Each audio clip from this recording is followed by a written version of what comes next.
down, clockwise, and we've got it. There it is. So it's oriented correctly now. Now we're turning. We're putting this last one in the position to get corrected. Not worrying about anything else going on with our cube at this time. That will correct itself. So,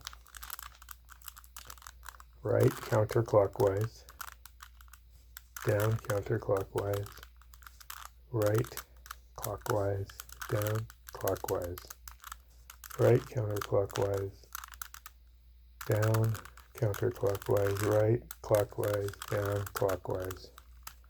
And now, just because I can see it, all this got oriented right, and once that's oriented right, the thing that happened magically is that everything is correct now. It's just a fun process.